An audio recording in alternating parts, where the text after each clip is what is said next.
Hear, hear. Thank you, Senator Mulholland. We'll now move to question time. So, Senator Farrell. Thank you, President. I seek leave to make a statement concerning ministerial arrangements for question time. Is leave granted? Leave is granted, Minister Farrell.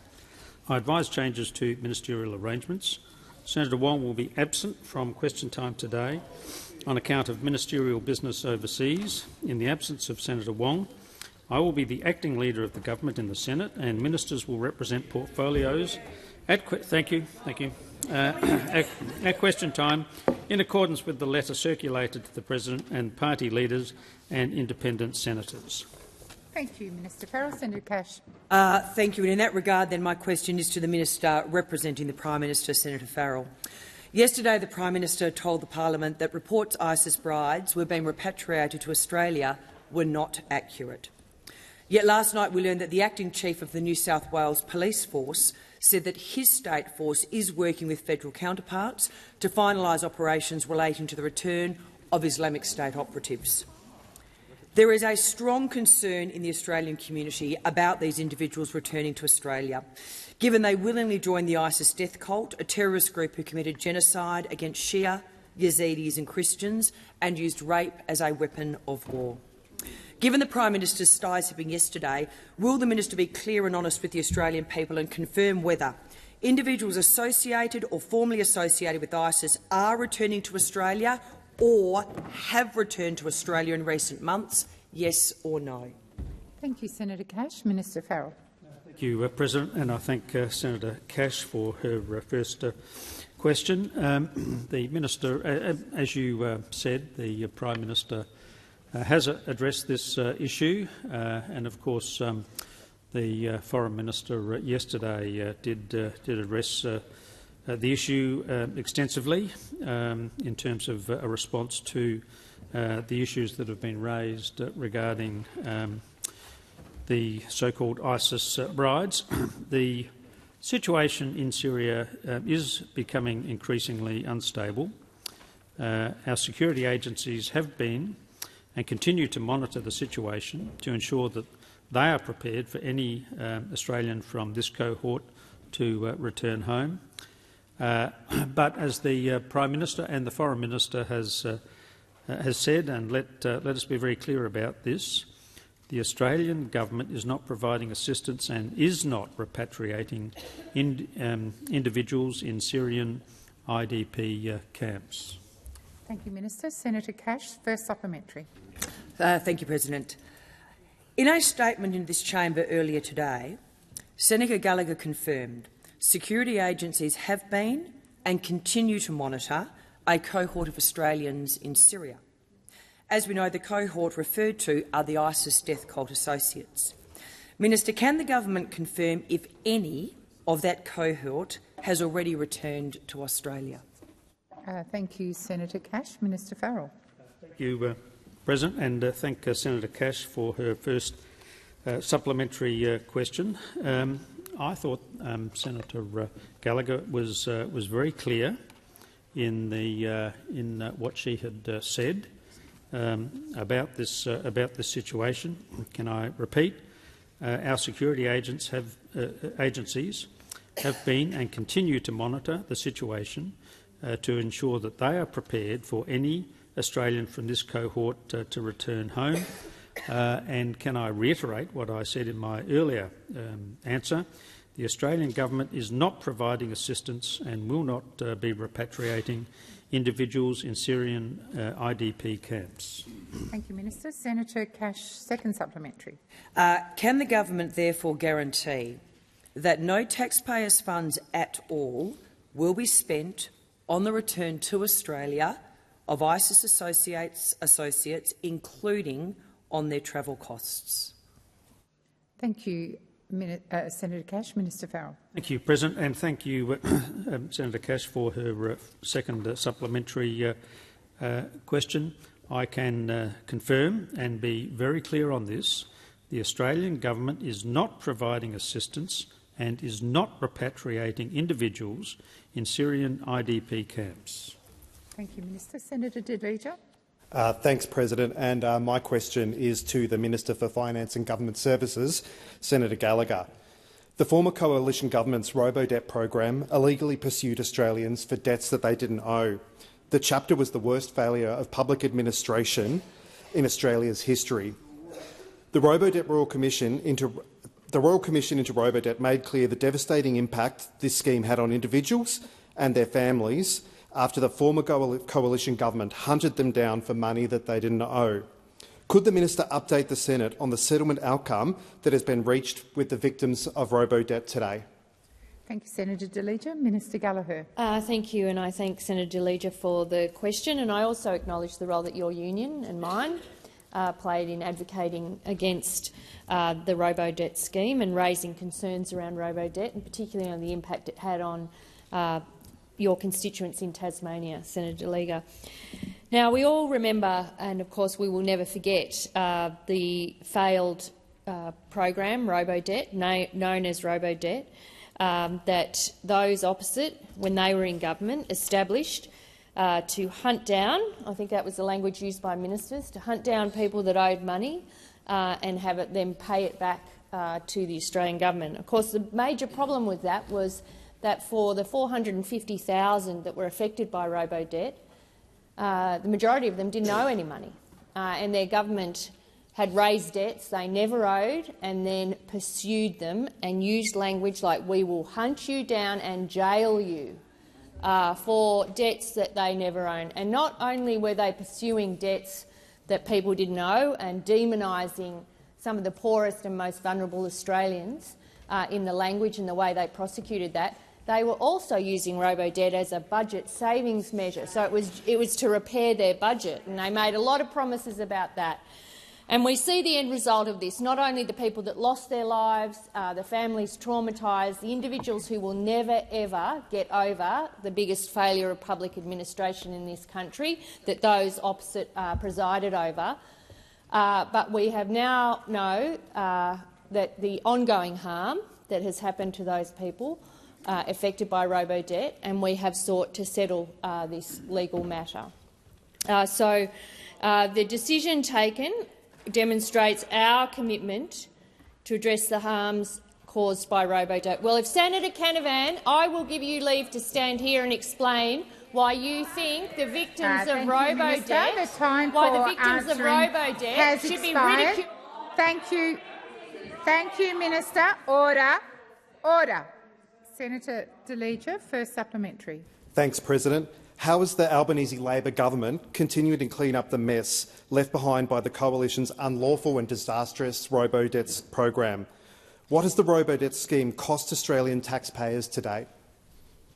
Thank you, Minister. Thank you, Senator De Liege. Minister. Thank you, Senator Liege, for the supplementary. The settlement we have reached, which is subject to court approval, will make $475 million available to compensate those affected by the unlawful robo-debt scheme. But in addition to that, when we look at the total cost, the coalition, when in government and using this scheme to balance their budget, told taxpayers it would save them $4.7 billion. But in the end, it cost over $500 million, not counting the money refunded. To break this down, the scheme was budgeted to save $4.7 billion. It only delivered a saving of $406 million, if you'd like to call it that, and it cost $971 million to implement. So that gives you a bit of an idea of the failed budget strategy, in addition to the huge and devastating human cost. The Commonwealth agreed to a $1.8 billion settlement over the illegal scheme, covering the repayments of debts totalling $1.76 billion and the initial class action of $112 million. Thank you, Minister. Senator De Liege, second supplementary. Thanks for that, Minister. Why is it so important to have a well-resourced and capable public service to ensure that this terrible chapter that was robo-debt never happens again? Thank you, Senator De Liege. Minister. Thank you very much, and I thank Senator De Liege for the question. Well, the total costs of the robo-debt scheme have now impacted the budget to the order of $2.9 billion. This includes the legal settlement costs and including that is subject to court approval. But I note those opposite went to the last election wanting to slash the public service. It shows they haven't learnt the lesson. They haven't learnt the lesson of robo-debt, which is reduce capability of the public service, diminish them, so that they are not able to provide frank and fearless advice. They're not able to respond to bad policy coming out of executive government. That is the approach that those opposite took to the last election. They were against a well-resourced, independent and functioning public service, because we know what they did when they were last in government, and we've got a great example of Robodebt, of the cost of the approach that they took. Thank you, Minister. Senator Scarr.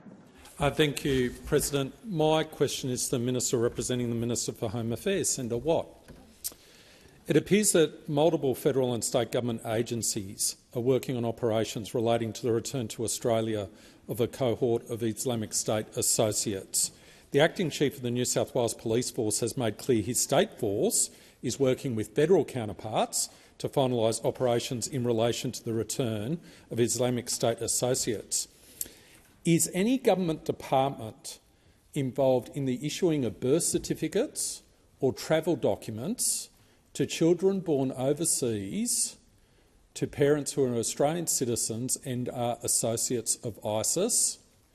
And can the Minister advise any other government agencies who are working with state counterparts to finalise operations relating to return of these individuals? Thank you, Senator Scarr. Minister Watt. Thank you, President, and thank you, Senator Scarr, for the question.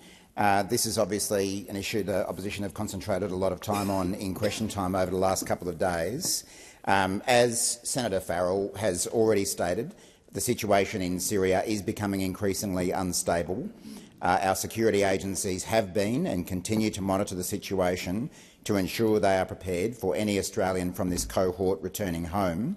And again, I can repeat what Senator Farrell has said, which is the Australian government is not providing assistance and is not repatriating individuals in Syrian IDP camps.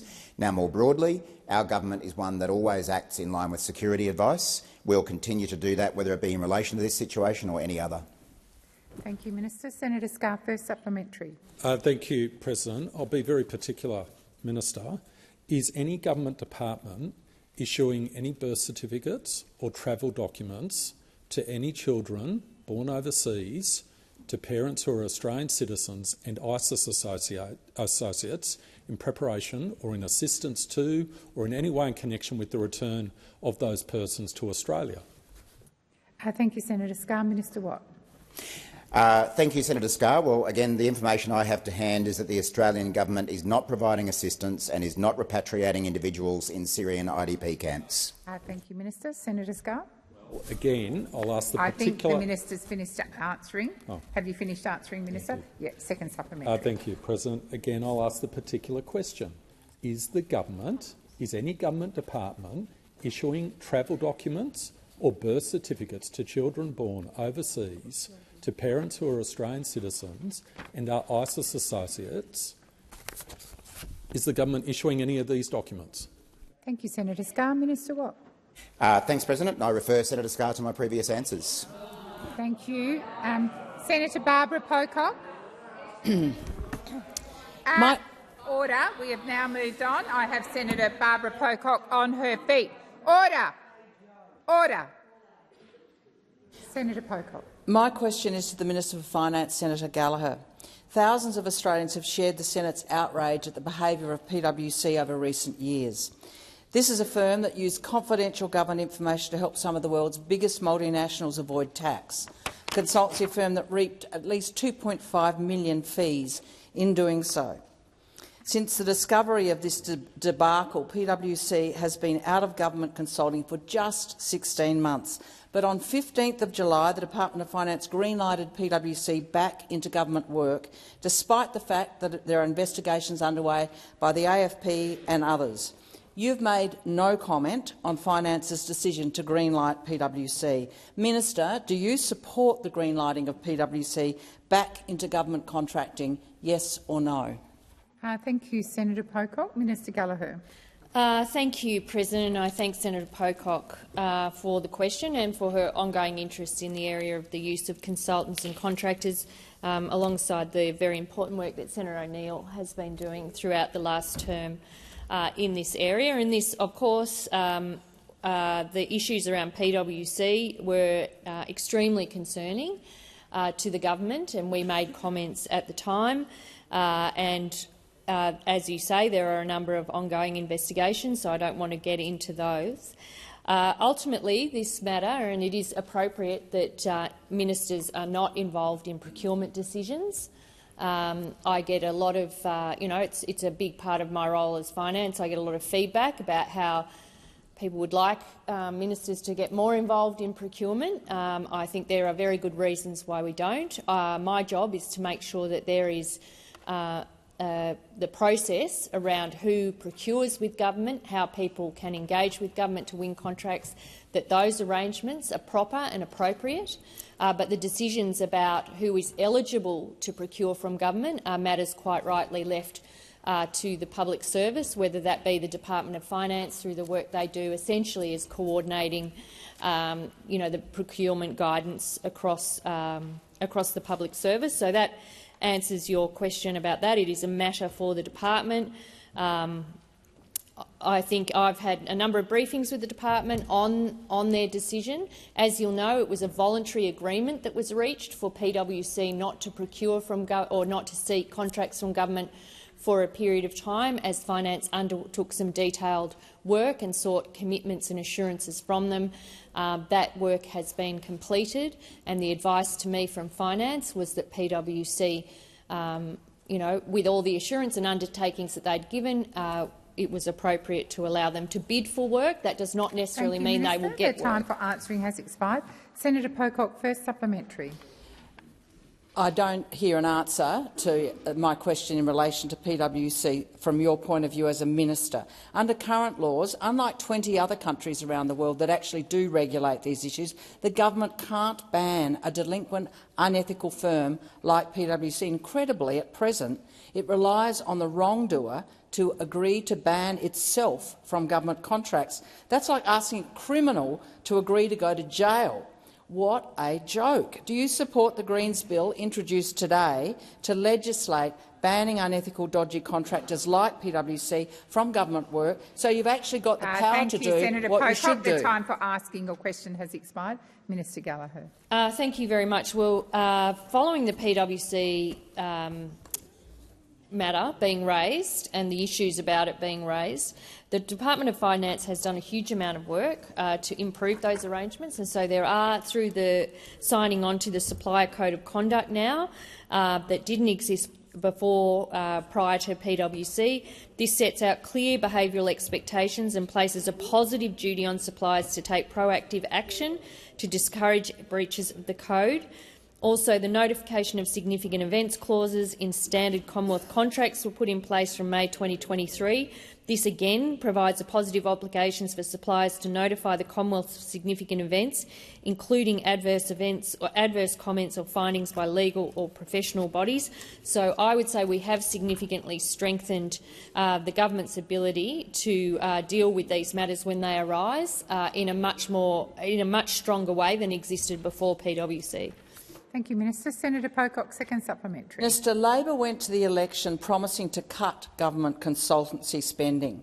Since then, you have been boasting about savings on consulting contracts, yet the government's very own data shows that in 2024-25, Labor in fact spent more than the last year of the Morrison government on consultants. Labor's excessive outsourcing of public sector work to the private sector isn't just wasting taxpayers' money. As you said to an earlier answer today, it's eroding Australia's public service. Thank you, Senator Pocock. The time for asking your question Why have you broken expired. your promise? Minister Gallagher. Thank you. Well, we haven't.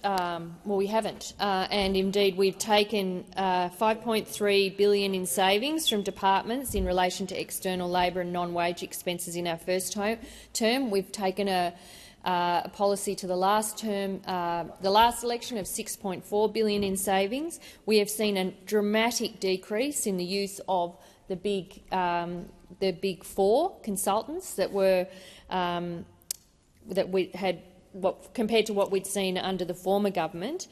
And we have rebuilt the public service, and we've rebuilt it with permanent public servants doing ongoing public service work. We have done a range of other things to make it clear to departments about when we think using consultants or outsourcing or using external labour is appropriate. But I totally reject any view that we haven't invested in the public service. We have. and we will continue to do so, and we will deliver the $6.4 billion in savings that we talked to the last campaign over the use of consultants. The time for answering has expired. Senator Ananda Raja. Thank you, President. My question is to the Minister representing the Minister for Health and Ageing, Senator McAllister. In its first term, the Albanese Labor government delivered cost-of-living relief that was focused on ensuring Australians, no matter where they came from or where they live, could access affordable health care. How is the government building on its first-term record to strengthen Medicare and deliver cost-of-living relief to all Australians? Thank you, Senator Ananda Raja. Minister McAllister. Thanks, President, and I thank the senator and acknowledge her commitment to Medicare and to public health. Well, in our first term, the Albanese Labor government delivered $3.5 billion in 2023, which restored access to bulk billing for the 11 million patients that it covered. And we promised 50 urgent care clinics that would deliver bulk billed care for urgent and non-life-threatening conditions. We promised 50, but how many did we deliver? We actually delivered 87. That's right, colleagues. How many? And it was 87. 87, Senator Ciccone. We delivered the largest cut to the cost of medicines in the history of the PBS, with the maximum cost of a script falling from $42.50 to just $30. And we did this because it is the Labor way. We did this because no one should have to check their bank balance to see if they can afford to go to the doctor, and because health care should be accessible to everybody, no matter how much you make and no matter where you live. And we are building on those foundations. From the 1st of November 2025, Labor will deliver the largest ever investment in the history of Medicare, $8.5 billion, to expand bulk billing and create an additional new incentive payment for practices that bulk bill every payment. We will also expand the availability of free urgent health care by opening another 50 Medicare urgent care clinics. And just this week, of course, the government passed our cheaper medicines bill so that a prescription on the pharmaceutical benefits scheme costs no more than $25. This is a 20% cut in the maximum cost of medicines under the PBS. Now, make no mistakes, colleagues, the Albanese government is building on the foundations that we laid in our first term. We are restoring and strengthening Medicare, which is something that those opposite were unwilling and unable to do in their 3 terms. Has expired. Senator Ananda Raja, first supplementary. Thank you, Minister. The PBS is a proud cornerstone of Australia's universal health care system, because Australians should never have to choose between the medicines they need and paying their bills. How has the Albanese Labor government delivered cost-of-living relief by making medicines cheaper for all Australians? Thank you, Senator Ananda Raja. Minister McAllister. Thank you, President. The Albanese Labor government is delivering even cheaper medicines in our second term. We have successfully passed legislation this week to make sure that a prescription on the pharmaceutical benefit scheme costs no more than $25. Now, as I said in my answer to your primary question, this is a 20% cut in the maximum cost of medicines under the PBS. It will save Australians more than $200 million a year. And pensioners and concession card holders, of course, will have the cost of their PBS medicines frozen at just $7.70 until 2030. You would have to go all the way back to 2004 for medicines this cheap. No one should have to choose between the medicines they need and putting food on the table. And that is why the Albanese government has consistently delivered on our plan to make medicines cheaper, because we know that that's what real cost of living looks like. Thank you, Minister. Senator Ananda Raja, second supplementary. Thank you, Minister. In May, Australians voted to protect and strengthen Medicare. How is the Albanese Labor government focused on delivering the better future Australians voted for? Why has the government chosen this approach? Thank you, Senator Ananda Raja. Minister McAllister. Thank you, President. Well, we're very clear about our approach on this side of the chamber, Senator Ananda Raja, because when we came to government in 2022, there was a lot of damage to be repaired, damage caused by those opposite. We're repairing it with more bulk billing, with cheaper medicines and with more urgent care clinics. Now, everyone here remembers their approach. They promised no cuts to health. Then what did? They cut $428 million from health in the 2014 budget. And everyone remembers what Senator Ruston said at the time. She said this: everybody would like to think we could go on in life with universal health care, with universal education and with all these wonderful things that over the last 20 years Australians have come to accept as a given. Unfortunately, the credit card is maxed out. That was the position that they took. Well, their 6-year freeze on the Medicare rebate ripped billions out of Medicare. We are repairing that damage, strengthening Medicare with more bulk billing, cheaper medicines and more urgent care. Minister McAllister. Senator Thorpe. Thank you. My question is for the Minister for Indigenous Australians. Minister, after the August meeting of the Standing Council of Attorneys General, the government's little gammon skag, more like Standing Council for Aboriginal Genocide, which you attended, the Northern Territory and Queensland governments publicly rejected their Closing the Gap commitments, while other states are clearly not complying. With all the powers available to you as a federal minister to change this, what is your plan now when it is clear that letters, meetings and strongly urging do not work? Thank you, Senator Thorpe. Minister McCarthy. Thank you, President. I'd just like to put on the record that I didn't attend a Standing Council on Aboriginal Genocide. I think that's the first thing I'd like to just put on the record to the Senate. And yes, it was an incredibly important meeting, a very difficult one, Senator Thorpe. Difficult because, as I've said in the Senate here, there are 2 jurisdictions in particular that have come into government with the view that getting tough on crime means incarcerating everyone. And that means the Northern Territory and Queensland. So by addressing all of the AGs all together in the room was incredibly important for myself, but also for the Coalition of Peaks, who at the Joint Council in June-July, had asked for that to happen. It's not going to change straight away, Senator Thorpe, but I can commit to this Senate I will keep going on it. Thank you, Minister. Senator Thorpe, first supplementary. Thank you. The NT has the 2nd highest incarceration rate in the world and is 90% First Peoples. While police can kill us and walk free, you have the power to overturn any law in the Northern Territory, as the federal government has done before. Will you commit to using your federal powers now to stand up for our people against the racist CLP government?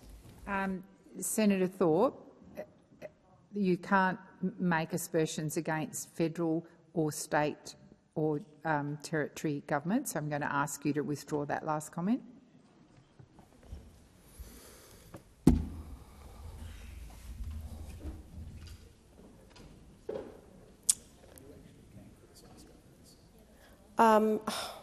Why can't I criticise a racist government, President, with all due respect? Senator Thorpe, I've had numerous discussions with you. They're clearly racist. You're not in a debate with me. I've asked you to withdraw, and that is what I want you to do. Simply withdraw your last statement. I'm stating a fact. The coroner said that Senator Thorpe, you will cease to be heard if you don't withdraw. Lenny, I withdraw. Thank you. Minister McCarthy. Question was, Senator Thorpe, you are correct in terms of the Australian Parliament's role with the Northern Territory. It is a legislative assembly. It, like the ACT, can be intervened on, and we've seen that with the 2007 intervention into the Northern Territory. And you're right, there is a power there within the Self-Governing Act and beyond. But what I've said on the public record is that we have to be responsible about what our response is to them. I'm very conscious of the powers we have, but just because we have great power does not mean we should use it unwisely. So yes, I'm looking at every option to answer your question. Senator Thorpe, beg your pardon, Senator Duniam. President, I was just on a point of order. I'm reluctant to do it, but Senator Thorpe's top. You've previously ruled that if a senator is wearing a top with a slogan on it, that you would invite them to put a jacket over it or something like that. I noticed you did so on the 16th of June 2023 to Senator Thorpe. You might invite her to do the same this time. Senator Thorpe has addressed the issue herself, but I will come back to the chamber and make a statement on this, because slogans are what you can read or see that are recognised as offensive. Senator Thorpe was wearing two flags which hang in this chamber. I couldn't see the slogan. Perhaps I need my eyes checked, but thank you for taking it off, Senator Thorpe, and I invite you to ask your second supplementary. Thank you, and I'm sure the Seed Mob President will afford you a T-shirt of your own. Minister, First Nations kids are being tortured in prisons right now using spit hoods or spit guards. You could use your powers to overturn dangerous laws and ban torture devices from being used on our kids. Is maintaining the illusion of cooperating with states and territories worth the continued abuse of Aboriginal children? Thank you, Senator Thorpe. Minister McCarthy.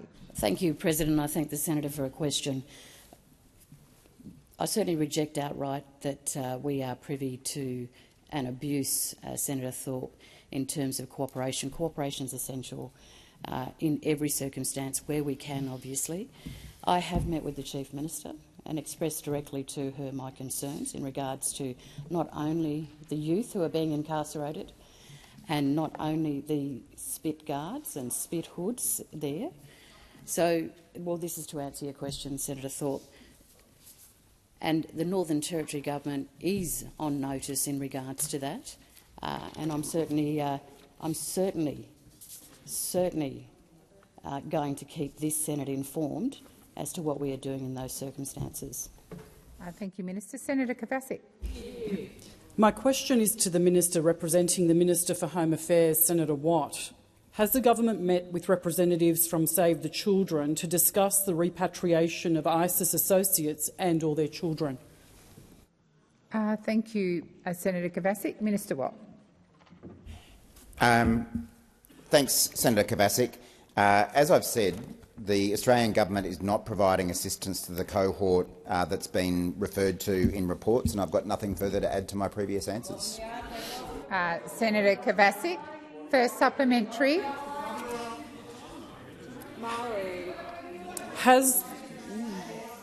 I'm very sorry, Senator Kovacic. It's extremely disrespectful of people on your own side to be yelling and talking over you whilst you were invited to make your first supplementary. So please continue. Minister, has the government been briefed by Save the Children in relation to the repatriation of ISIS associates and or their children? Thank you, Senator Kovacic. Minister Watt. Well, again, these questions are all predicated on certain assumptions, and I repeat the point that the Australian government is not providing assistance to this cohort. Thank you, Senator Watt. Senator Kovacic. Minister, in your answer to Senator Scarr, you said the Australian government is not providing assistance and not repatriating individuals in Syrian IDF camps. I ask the question again. Is any government department issuing travel documents or birth certificates to children born overseas to a parent who are Australian citizens and are ISIS associates? Is the government issuing any of these documents?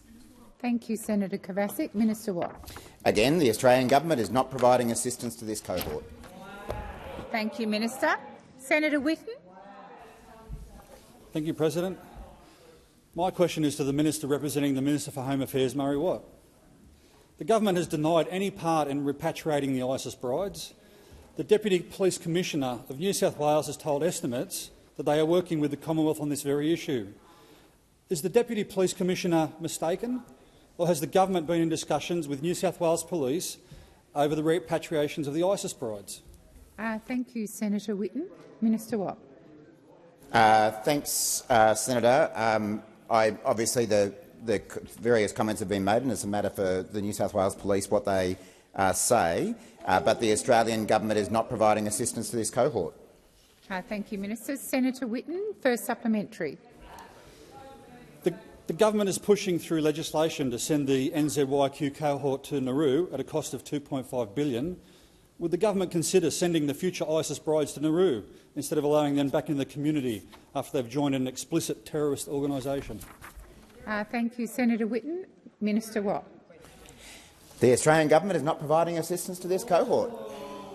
Senator Whitten, second supplementary. This doesn't pass the pub test.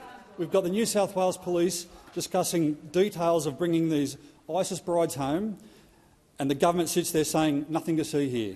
It doesn't add up. What happened to the government of transparency? You better tell the New South Wales Police they've got the wrong end of the stick, or the government needs to come clean. How much is this going to cost, and when are they coming in, and where are you going to put them? Don't you think Australians deserve answers now? Thank you, Senator Whitten. Minister Watt. Well, I'm not going to comment on comments made by the New South Wales Police, but the Australian government is not providing assistance to this cohort. Thank you, Minister. Senator Ghosh. Thank you, President. My question is to the Minister representing the Minister for Home Affairs and Minister for Immigration and Citizenship, Minister Watt. Australia is a modern nation that has benefited from our embrace of multiculturalism, and you only need to look around this new parliament to see that. Overwhelmingly, people of different ethnicities, different religions and different backgrounds live in harmony. Can the Minister explain how a balanced migration policy benefits our great nation? Thank you, Senator Ghosh. Minister Watt. Thanks, President, and thanks, Senator Ghosh, for your question. I think it's an important one. Australia doesn't have a race-based migration system, and nor should we. We dealt with that as a nation 60 years ago. Over the years, Australia has become a great multicultural nation, a place that is world-renowned for its welcoming and accepting attitude towards people from all corners of the globe. We're a modern nation that has benefited from our multiculturalism. Over the decades, migrants to Australia have made incredibly important economic contributions to our country, like the vital trade ties developed with the world and the skills and investment they have brought to our shores. But there are also the benefits you can't measure on a Treasury graph. The cultural impact of living alongside people from different backgrounds, of experiencing different perspectives through welcoming new people to Australia cannot be understated. Of course, a growing population needs homes and infrastructure to cope, and that's why the Albanese government has invested so heavily in the housing and infrastructure needed by those living in and moving to Australia. And those efforts to build more homes and infrastructure have been opposed every time by a coalition that did nothing to increase housing supply during their wasted decade in office and now seeks to blame migrants for housing pressures in Australia. The coalition have spent this week dog whistling and foghorn blowing to stoke division in our community on migration. The so-called Liberal Party is so busy looking for someone to blame, they've forgotten that half of all Australians were born overseas or have parents born overseas. Australians know we are strongest as a nation when we stand together, not look for reasons to build walls between each other. And the Albanese government and Labor will always strengthen the unity that makes Australia the best country in the world. Order! Order! Senator McKim, your almost running commentary throughout the minister's entire answer was incredibly disrespectful. Senator Ghosh, first supplementary. On the weekend, we saw some of the worst elements of our society fanning anti-immigration sentiment across the country. And this was the latest in a growing trend of fringe groups trying to divide Australians. Can the minister outline what the government is doing to ensure social cohesion is maintained within our society? Order! Order! Minister Watt. Thanks, President, and thanks, Senator Ghosh. The public displays of hate, the violence and the trumpeting of division that we saw on the weekend are not the values Australians hold dear. As public office holders, we have an important role to play in promoting social cohesion. But the Coalition are once again trying to divide us for their political gain. Just like they've always done, when they run out of solutions, they run toward division, dancing to the tune of Senator Hanson and One Nation, rather than backing a strong, unified, modern Australia. And all week we've seen coalition senators falling over themselves to get into the media and blame migrants for housing shortages the coalition oversaw. And of course it led to yesterday's interview on the ABC by Senator Nampijinpa Price, someone the Liberals were so desperate to poach from the Nationals, who made a terrible smear on the Indian Australian community. That community makes a huge contribution to our country, and it's one that our side of parliament is incredibly proud of. Senator Nampijinpa Price and the Leader of the Opposition should apologise for these offensive remarks. The time for answering has expired. Senator Ghosh, second supplementary. Senator Nampijinpa Price, come to order. Senator Watt, come to order. Order. Order. Senator Ghosh, second supplementary. Since those protests, there has been a lot of commentary about migration policies and how they interact with other policies in government, like housing. Can the minister explain how the government's policies are helping all Australians and if there is broad support for our approach? Thank you, Senator Ghosh. Minister Watt. Thanks, Senator Ghosh. The Albanese government is investing in housing, infrastructure and social services while ensuring we also have a migration system that balances our need for skilled workers with having a sustainable population. Now, this used to be a bipartisan position in Australia, but it's disappointing to now see the Liberal Party fanning the flames on an issue that should be well and truly behind us. I know there are some opposite who know the approach being taken by the Liberal Party is wrong. We've seen Senator Bragg tell the ABC that, quote, "It's important we don't beat up on migrants. It's not a good idea to say the housing crisis is all because of migration." And we see other coalition senators, and I'm looking at a few right now, trying to ingratiate themselves with multicultural communities in their hometowns. But then this week they came to Canberra and joined One Nation to oppose motions that reject racism, white supremacy and condemnation of immigrants. Australia's social cohesion is precious and it is fragile, and I urge the coalition to think very hard before they continue at scratching at their anti-immigration itch. Thank you, Minister Watt. Senator McKenzie. Thank you, Madam President. My question is to the Minister representing the Minister for Home Affairs, Senator Watt. The ISIS associates' children cannot enter Australia without the relevant documents, including birth certificates. Will the Albanese government assist them in entering Australia by issuing those documents? Order. Minister Watt. Thanks, President. Thanks, Senator McKenzie. Again, your question is predicated on certain assumptions, and the government is not providing assistance to this cohort. Senator McKenzie, first supplementary. Why did you refuse to say the government has not met with Save the Children in relation to the return of the ISIS associated cohort?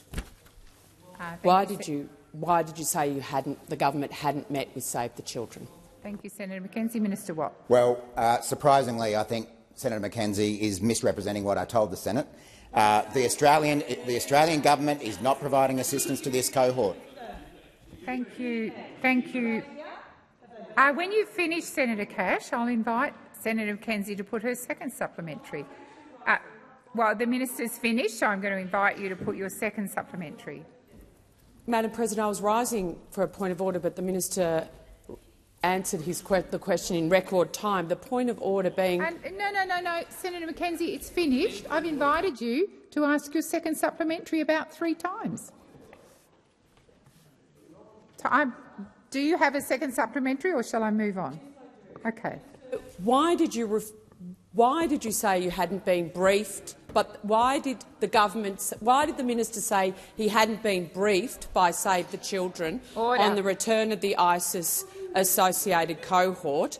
And if he can't answer it or doesn't know whether the relevant minister or their agencies have met and been briefed by Save the Children, will he do the Senate the courtesy of taking it on notice?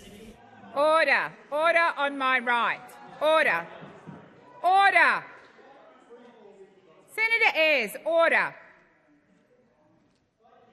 Senator Shoebridge, I shouldn't have to call individual senators. I've called order a number of times. Minister Watt. Again, Senator McKenzie is misrepresenting what I've said to the Senate, and she really should stop doing so. If she stops misrepresenting what I say, she'll get other answers. Senator Grogan. Thank you, President. My question is to the Minister representing the Minister for Climate Change and Energy, Senator Ayres. Addressing climate change is a key priority of the Albanese Labor government. We have campaigned on our climate targets, and they've been endorsed by the electorate twice. In achieving these targets while delivering low-cost energy for Australian households and businesses requires major renewable and transmission investment. What progress has the government made on delivering renewables and transition projects? Senator Ayres. Thank you, President, and thank you, Senator Grogan. I think it's a good opportunity to point out to the chamber that there's representatives for Youth for Climate Justice here in the chamber with us, and they've been talking to senators and to members, and young people. Minister Ayres, please resume your seat. Order. Minister Gallagher. Senator McKim's interjections are disorderly, President, and he wasn't responding to you drawing him to your ruling, so I'm doing it on his behalf. Senator McKim, I have asked you earlier in question time to come to order. You were yelling more loudly than the minister, who was mic'd up, and you were not. This is not a football crowd. It's Senate question time. Minister Watt, please continue. It is, I'd have to say, pretty graceless too. Senator Ayres. When there's young people having a go, coming to the parliament, expressing their view to members of parliament and senators and ministers, to be howling down an acknowledgement from the government that it is a good thing. Young people get it. Young people get it.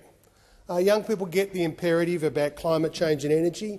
They also understand the scale of the challenge that is in front of Australia after a decade of policy inaction and disinvestment and capital flight caused by those opposite when they were in government. We are setting about the task of building a new low-cost and clean energy electricity system. And in fact, there's all sorts of people who endorse this approach. It was endorsed, in fact, by the former leader of the government in the Senate and former Liberal Finance Minister, Secretary-General of the OECD, Matthias Cormann, who said just this week, "What is important for Australia, for countries around the world, is not to continue the debate about whether or not to pursue the net zero objective, but how to do it in the best possible way." Well, there you go. There you go. Over in the House of Representatives, it's the silly billies, Mr Joyce and all these other characters every Monday morning. Senator Ayres, I cautioned you about the use of that term the other day and asked you to withdraw, so I'm going to ask you to withdraw again. I'm trying really hard to use something that's good-natured and I will absolutely follow your injunction. Well, that means you have to follow up with "I withdraw." Oh, sorry, I withdraw. Thank you. Absolutely. And we're just going to see more of it. We're going to see it clearly here. Senator Canavan's up and about. Maybe we'll do that every week too. Maybe we'll do that every week too. Every day, maybe. Thank you, Minister. Senator Grogan, first supplementary. Thank you, President. I would also like to draw attention to the fact that we have another great champion of climate change and renewable energy, Anton van Bavel, up in the gallery. Building a new, low-cost, clean energy system. Order. Order. Order. Order. Senator Grogan, please continue. Can the minister tell us what progress has been made on delivering affordable energy since the government's first term in 2022? Thank you, Senator. The time has expired. Minister Ayres. We have made strong progress, Senator Grogan, and we're going to continue to make strong progress, even if you've got some of these characters opposite running around campaigning against electricity investment hundreds of kilometres from their home, a sort of social media memes imported from overseas, punching them out into regional communities. What have regional communities done to deserve the National Party? What have regional communities done to deserve the white-anting and undermining of their economic progress that the National Party has embarked upon? And when will the moderates in the Liberal Party actually stand up for sensible economic policy, sensible climate and energy policy, and get with the program and follow the lowest cost model of modern electricity instead of indulging in this sort of far-right ideological frolic? Thank you, Senator Ayres. Senator Grogan, second supplementary. Thank you, President, and thank you to the Minister for laying that out for us. I think it's important to remember what some of our colleagues on the other side are actually trying to achieve at this point in time and the difficulty they're having in agreeing on anything. The Albanese Labor government has prioritised clear and coherent energy policy. The goal is to give investors and international partners confidence that they can engage. What parts of the community would be affected if Australia keeps incoherent and frequently changing energy policies? Answering has expired. Minister Ayres. Well, it was a very good question, and the truth is that the parts of Australia that hurt most because of the extreme advocacy of Senators Canavan and the colleagues in the National Party and the extreme parts of the Liberal Party, the bits of the community that hurt most is regional Australia. That's where they're out, undermining jobs, undermining investment, undermining blue-collar work. And there are some over there who actually understand it. Senator McLaughlin knows this. He said, as a young lawyer practising in Port Augusta, I witnessed the consequences of economic disruption and the resulting social impacts. Rather than debating whether we should have targets, we should be debating how to best to bring our people with us and to assist them during the transition. That is at least remotely sensible. At least remotely sensible, and we'll look forward to more of Senator Canavan's net zero obsession. Thank you, Minister. The time for answering has expired. Senator Duniam. Thank you, President. My question is to the Minister. I'm sorry, Senator Duniam. Senator Canavan, I have called you. Your running commentary is disrespectful. Please continue, Senator Duniam. Thank you, President. My question is to the Minister representing the Minister for Home Affairs, Senator Watt. In a statement in this chamber earlier, largely repeated by you in this question time, Senator Gallagher confirmed security agencies have been and continue to monitor a cohort of Australians in Syria. As we know, the cohort is referred to as the ISIS death cult associates. Minister, can the government confirm whether any of the cohort is coming back to Australia? Thank you, Senator Duniam. Minister Watt. Thanks, President, and thanks, Senator Duniam. I can confirm the comments of Senator Gallagher earlier today to the effect that our security and intelligence agencies have been and continue to work to ensure they are prepared for any Australian from this cohort returning home. But I also repeat the point that I've made several times now, which is that the Australian government is not providing assistance to this cohort. He's finished the question. Senator Duniam, first supplementary. Thank you, President. I note there was no answer given in relation to the specific question. Senator Gallagher went on to say our agencies are aware of persons of interest in the cohort. Are any of the cohort subject to warrants issued by Australia relating to alleged offences during their time in the Middle East? Thank you, Senator Duniam. Minister Watt. Thanks, President, and thanks, Senator Duniam, for the supplementary. Again, I repeat the point that I've made several times today, which is that the Australian government is not providing assistance to this cohort. And I also— Minister Watt, please resume your seat. Senator Duniam. President, on relevance, I was very specific about whether any warrants had been issued by Australia relating to alleged offences in the Middle East, not about assistance being provided.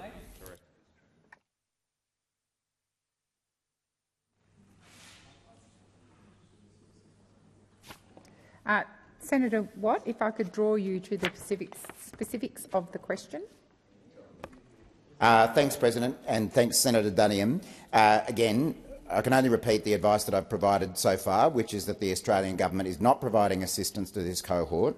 Minister Watt, please resume your seat. Senator Duniam.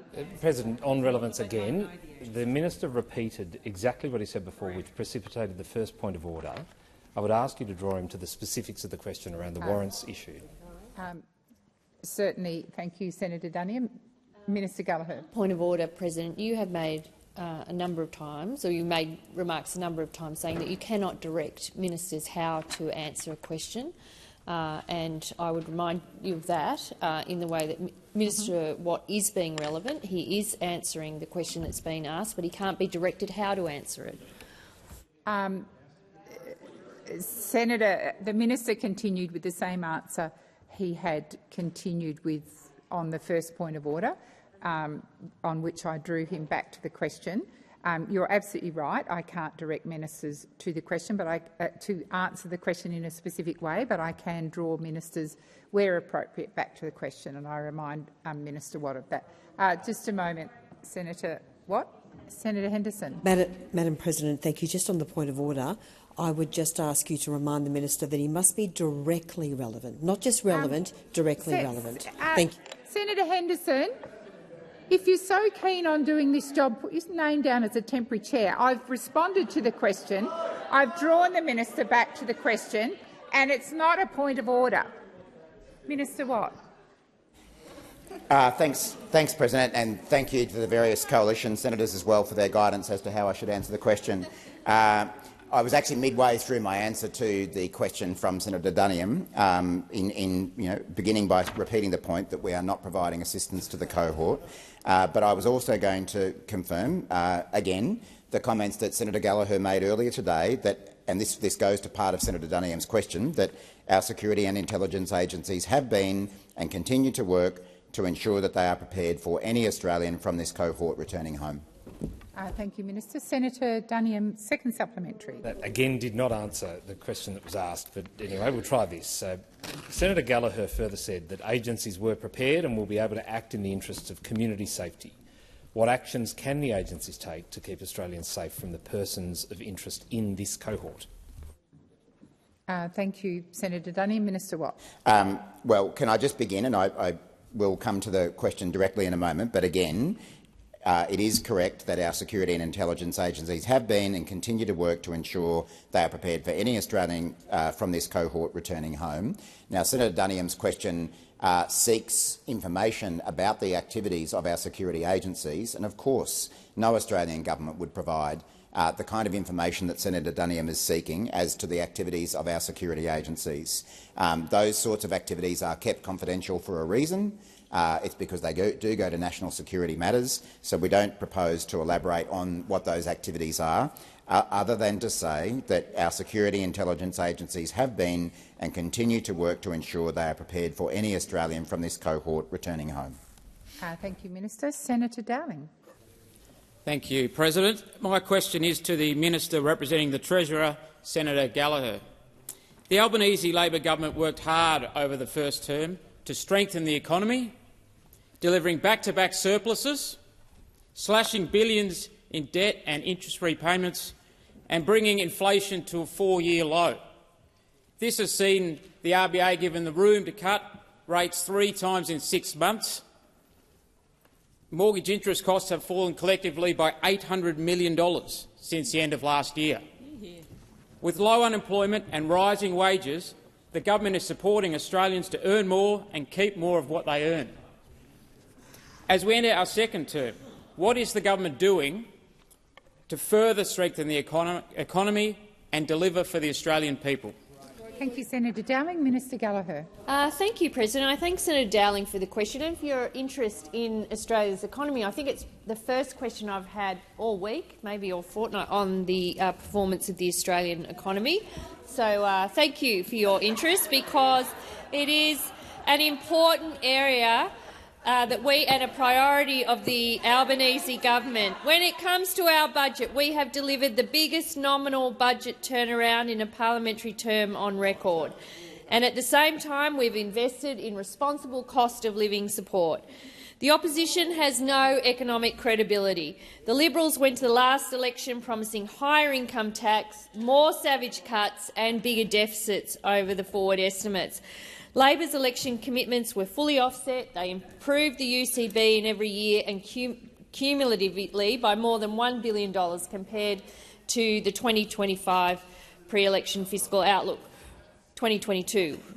We've delivered 2 surpluses and lower debt and deficits, placing downward pressure on inflation. We turned 2 Liberal deficits into 2 large Labor surpluses, the first back-to-back surpluses in almost 20 years.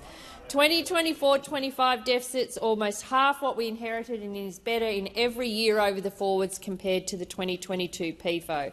Debt is $177 billion lower in 2024-25, and no wonder they aren't interjecting, because this is their record. Their record. They broke the budget. They like to think of themselves as the party of good budgeting, but we know we've beaten them on every single measure. The government has demonstrated significant budget restraint. We've got the budget more than $207 billion better off than what we inherited. We've banked 70% of revenue upgrades coming to government. We've identified more than $100 billion in responsible savings and in reprioritising. Thank you, Minister. The time for answering has expired. Senator Dowling, first supplementary. Thank you, President. The national accounts released yesterday showed that the economy grew in the June quarter, both as a whole and, importantly, on a per capita basis. These results, in fact, were better than just about all economists expected. So, Minister, what does the data tell us about the economy? Great question. Minister Gallagher. Thank you, and I thank Senator Dowling for that question too. Well, as he says, the Australian economy grew in that quarter, 0.6% in the June quarter to be 1.8% higher through the year. This is the fastest annual growth rate in almost 2 years, and shows that our gathering momentum is positive news for all Australians. Last financial year, we achieved what no major advanced economy could: continuous economic growth, low unemployment and inflation below 2.5%. Australia is one of only 6 advanced economies that have grown every quarter for the last 3 years. 32 out of 38 OECD nations have gone backwards for at least 1 quarter in the last 3 years, but Australia is not one of them. We have the fastest annual growth when compared to other major advanced economies. Our employment growth has been much stronger than other countries, and that means more Australians in jobs, earning more and keeping more of what they earn. Thank you, Minister. Senator Dowling, second supplementary. Whether it's cheaper medicines, energy bill relief, cutting HECS debts and increased bulk billing, the Albanese Labor government continues to focus on cost of living relief for all Australians. Despite an improving economy, the government knows that cost of living stress weighs heavily on the lives of many Australians. How have the government's policies continued to support the economy? And Minister Gallagher. Thank you, President. I thank Senator Dowling for the supplementary. The Albanese government has had a laser-like focus on cost of living relief for Australians. I'm sorry Senator Bragg isn't here. Give my best to Senator Bragg, but we've had a laser-like focus on cost of living relief. At the election, the Australian people endorsed this approach. They rejected the slash-and-burn approach of the coalition. Not only did the coalition reject most of our cost of living measures at every opportunity, the numbers show that their economic record is abysmal. 0 surpluses that they delivered after promising them in every year. Almost $8 billion, how much bigger their deficits would have been had they won the election. We inherited $1 trillion of debt from the Liberals. Inflation had a 6 in front of it. It's now got a 2 in front of it. The numbers speak for themselves, President. These were an important set of numbers, and the Albanese government remain focused on ensuring that we help Australians with cost of living. The time for answering has expired. Senator Farrell. I move that further questions be put onto the notice paper. Senator Ayres. President, in question time earlier in the week on 1 September, I undertook to provide further information in response to questions about the Darwin liquefied natural gas tank methane leak asked of me by Senator Waters in my capacity as the Minister representing the Minister for Resources. I've written to Senator Waters to provide additional information, and I table my letter to the Senator for the information of all senators.